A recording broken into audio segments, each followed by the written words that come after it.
Salut les artistes, une petite vidéo aujourd'hui concernant une nouvelle acquisition des pastels à l'huile Paul Rubens, dite également de la marque Aia, enfin de la gamme pardon Aia. Alors ce sont des pastels à l'huile qui viennent de Chine.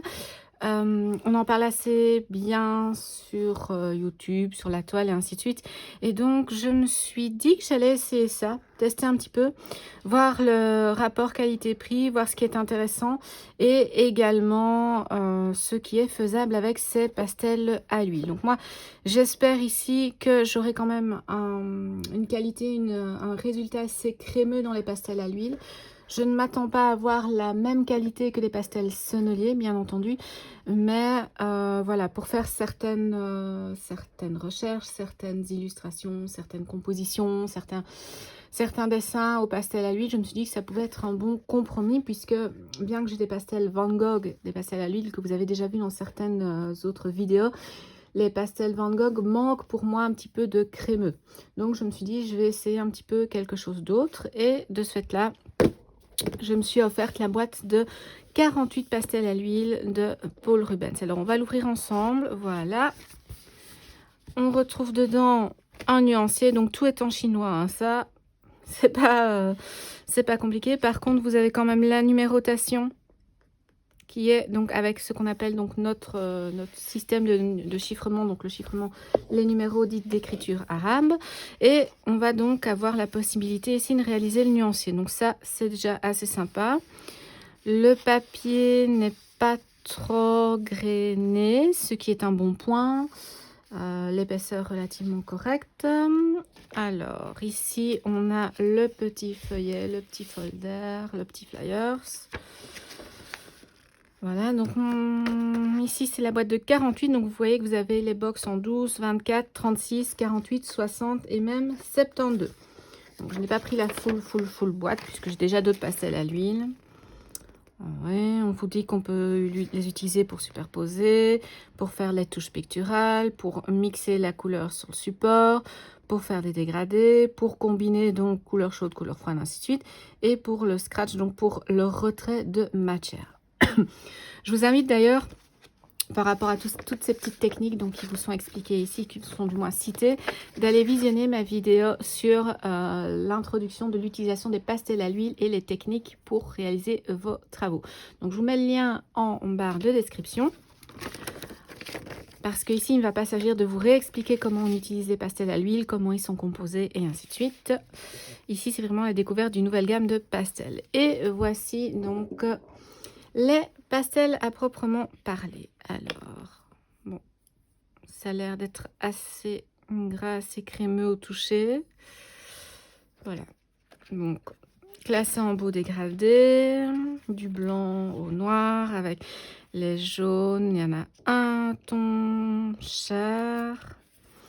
On a du rouge, du violet, pour du bleu, du turquoise qui nous amène vers le vert, avec différentes gradations, et du brun. On a un gris bleu ici. On va voir ce qu'il est marqué. Bon. 0,11. Bon, écoutez, voilà. Alors, ici, je ne sais pas si vous voyez, mais voilà, ça brille un petit peu sur le bout de mes doigts. Donc, en fait, il y a le papier qui est super huileux. Alors, je ne sais pas s'ils mettent un spritz d'huile dessus pour faire l'effet que c'est huileux. J'espère que la sensation comme ça huileuse se maintiendra dans la réalisation de composition. Donc, je ne vais pas tergiverser. Je vais prendre donc le nuancier qui est fourni dans la boîte et je vais commencer donc à le réaliser. Donc ça, c'est bien quand on a déjà un nuancier tout fait, enfin tout préparé dans une boîte, comme ça on n'a plus qu'à remplir les cases, on ne doit pas se casser la tête de les tracer, chercher du papier ou autre, organiser, non, ça c'est très bien. Et donc, je vais commencer avec une vitesse normale pour que vous puissiez avoir un petit peu mes appréciations en direct par rapport au swatching, donc aux réalisations des nuances sur le papier. Et puis après, ça ira en accéléré, puisque le but, c'est quand même de réaliser une petite compo à l'aide de ces pastels à l'huile. Donc surtout, ne quittez pas la vidéo avant d'avoir vu la fin, puisqu'on va réaliser ensemble une compo, enfin en tout cas on va réaliser une petite fleur avec ces pastels à l'huile et ça je vous en dis plus dès qu'on a fini le nuancier. À tout de suite.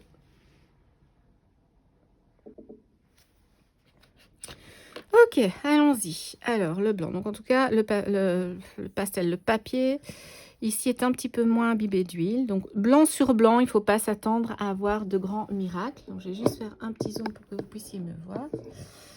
Voilà. Donc, on ne voit pas forcément. C'est normal, c'est du blanc. Donc, si c'est blanc, blanc sur blanc, ça va pas se voir. Alors, ici, j'ai pris une petite chiffonnette parce que le papier est super huileux. Donc, ça... Voilà. Alors, première impression, c'est très crémeux. Les pastels ici sont beaucoup plus crémeux que les Van Gogh. Donc ça, je suis contente. Hop, ouais, on va voir si au point de vue des quelques couleurs qui sont ici, si ça se maintient. Hop. Pour le moment, la texture me plaît vraiment bien. Ah ouais, ça c'est crémeux. C'est pas aussi crémeux que les sonneliers, mais franchement... L'onctuosité est vraiment très agréable. Alors sur ce papier-ci, ça se match évidemment. C'est le papier qui est prévu. Alors ce qui est sympa aussi, c'est qu'au départ, ces pastels à l'huile sont quand même, on va dire, taillés, en tout cas préformés avec une pointe. Bon, le souci, on sait bien, hein, les pastels à l'huile, même s'il y a une belle pointe comme ça pour commencer, la pointe, elle va vite disparaître. Vous voyez qu'on a quand même quelque chose d'assez onctueux. Ça superpose assez bien, en tout cas avec la même couleur. Et voilà. Ok. Bon, première impression positive. Il y a du crémeux, il y a de la texture, il y a de la matière. C'est assez bien huileux, beaucoup plus huileux et donc beaucoup plus crémeux justement que les Van Gogh que vous avez vu que j'ai utilisé dans d'autres vidéos. Ce n'est pas aussi crémeux que les sonneliers, ça je vous le dis tout de suite, donc ça c'est imbattable. Mais je pense que pour débuter, pour avoir déjà une transition entre une gamme de départ, une gamme moyenne et une très haute gamme, je pense que ceux-ci sont pas mal du tout. Bon évidemment, je dirais que le point négatif c'est que ça vient d'internet, ça vient pas des commerçants en beaux-arts, que ce soit des points de vente locaux ou européens. Donc ça, c'est, je dirais, le petit point négatif. Alors, je continue à vous parler de mes impressions ici au point de vue du papier. Donc, il y a des papiers autour de certains pastels qui sont plus huileux que d'autres.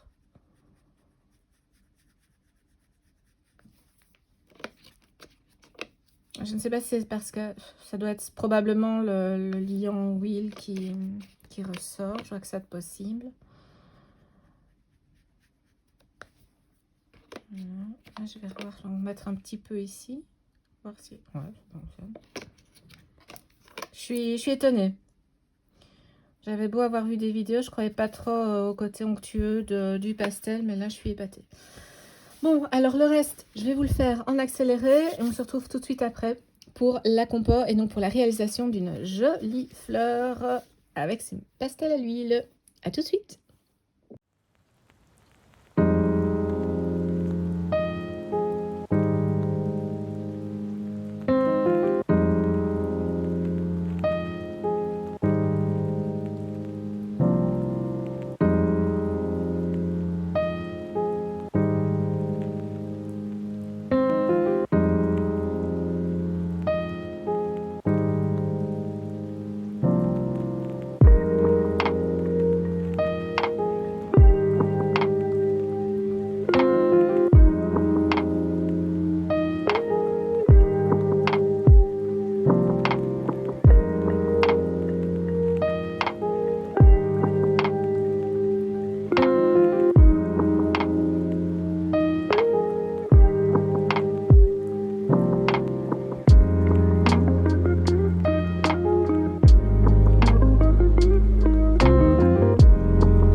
Voilà, alors, premier constat après, donc justement, ce nuancier, je vous ai déjà dit que la texture était relativement très onctueuse. Il y en a un ou deux où, quand je les ai posés sur le papier, donc celui-ci et celui-ci, j'ai dû repasser pour avoir donc la couche vraiment un peu plus épaisse. Est-ce que c'est dû au pigment, au liant? Je ne sais pas, enfin bref, c'était vraiment celui-ci, un petit peu celui-ci, et un peu celui-là, que je vois un petit peu là, où le côté empattement crémeux était moins, comment dire, était moins présent dès la première pose, dès la première touche de pastel sur le support. Maintenant, le superposant, ça passe. Donc maintenant qu'on a le nuancier, qu'on sait à quoi s'en tenir au point de vue des coloris, moi je vais vous proposer de réaliser une petite compo qui va être réalisée sur également le papier donc, de la marque Paul Rubens. C'était donc sur Amazon, on va le citer, je vous mettrai les liens en barre de description. Et je me suis dit, tant qu'à faire, je vais prendre les papiers qui sont de la même gamme pour tester ça. Donc le papier, c'est pas un Bristol, c'est pas un papier dessin, c'est pas comparable au pastel mat, c'est vraiment un papier à proprement parler particulier. On vous indique quand même, pour que ce soit lisible, donc je vous montre ici, donc c'est du A5, 148 sur 210, donc ça ce sont les dimensions de l'A5, et du 240 grammes. Et vous avez 30 feuilles. Bon, on va tester ça, on va voir ça tout de suite.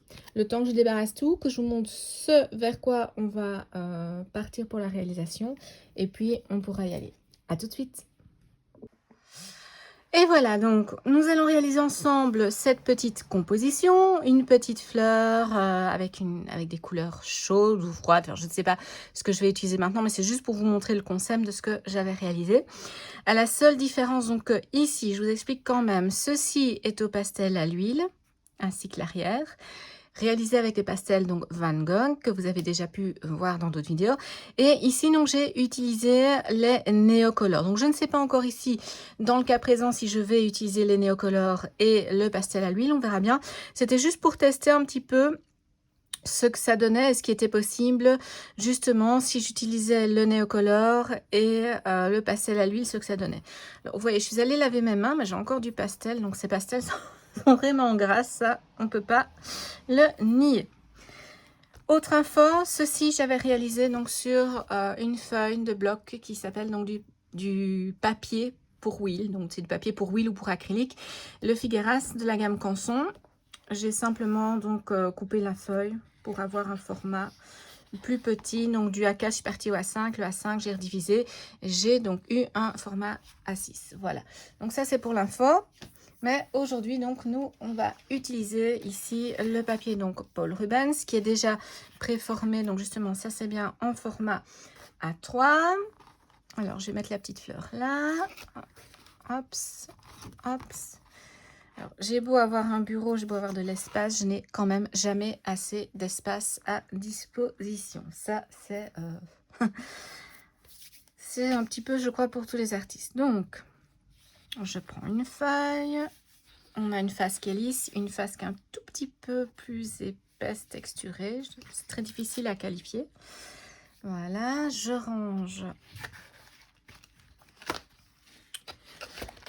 la rame de papier dans son emballage. Oups.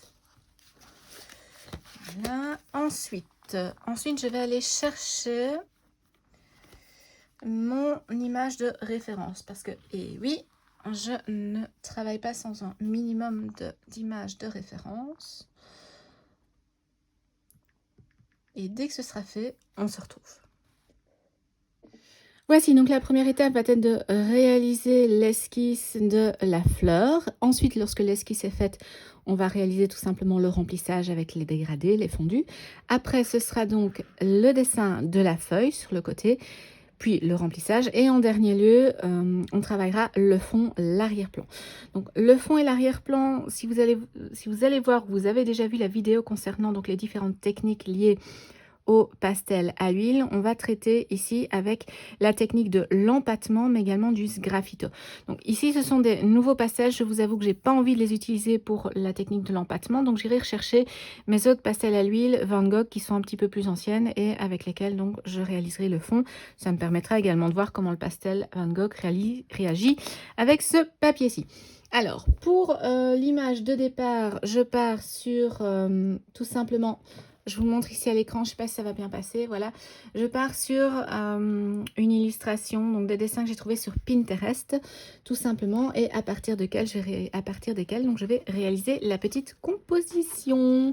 Vous allez voir ça bien entendu en accéléré et avec un fond musical. N'hésitez pas à faire pause, n'hésitez pas à ralentir la vidéo si à un moment vous voulez voir plus en détail certains éléments et en avant pour cette composition.